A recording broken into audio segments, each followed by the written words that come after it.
بسم اللہ الرحمن الرحیم۔ السلام علیکم۔ بہت سے لوگ جو ہے tourist visa, visit visa, work ویزے کے بارے میں، گولڈن ویزا، گرین ویزے کے بارے میں پوچھنا چاہ رہے ہیں۔ آج کی جو لیٹسٹ تازہ خبر ہے اس کے بارے میں بتاؤں گا۔ سب سے پہلے تو میں آپ کو یہ کہوں گا کہ اب گولڈن ویزا بہت تیزی سے جو لوگ دبئی میں رہتے ہیں ان کو دیے جا رہے ہیں۔ 10 سال کا ویزا ہے، اس پہ جو فیس ہے وہ 200 سے 250 درہم تک آپ کی فیس ہوتی ہے، اور 10 سال تک آپ کو دوبارہ ویزا نہیں لینا پڑے گا۔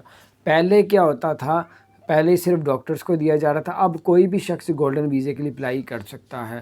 تو اس کی جو انفارمیشن ہے وہ آپ لوگ جو ہے وہ آپ لے سکتے ہیں، جو ہے امیگریشن والوں سے، یا آئی سی اے کے دفتر سے، یا پھر جی ٹی آر ایف کے دفتر سے۔ اور اس کے بعد آپ کو بتاتے ہیں ٹورسٹ ویزا، وزٹ ویزا اگر آپ کوئی اپلائی کر رہا ہے تو تقریباً 90% چانس ہے کہ ویزا لگنے کے، 10% چانس ابھی بھی لوگوں کے ویزے ریجیکٹ ہو رہے ہیں۔ لیکن اب اچھی ریشو ہو گئی، اب ویزے مل رہے ہیں، لیکن یعنی ساتھ ساتھ ہی ہے، بس مکس ہو رہا ہے سارا کام۔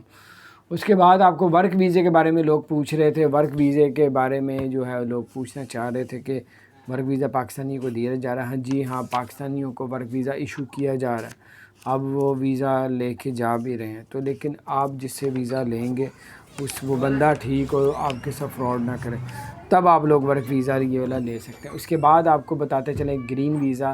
اب یہ ہے کہ گرین ویزے اب لے لیتے ہیں تو پھر آپ کمپنی کے اسپانسر کے بغیر بزنس اور اپنی فیملی کو بھی ادھر بلا سکتے ہیں۔ اور یہ تھی کچھ خبر۔ ایک اور خبر یہ ہے کہ اگر آپ انویسٹمنٹ کرنا چاہتے ہیں دبئی میں 7.5 لاکھ درہم کی، تو پھر آپ کو 3 سال کا وہاں کا ویزا آپ کو ملے گا، تو یہ بھی آپ آپشن لے سکتے ہیں۔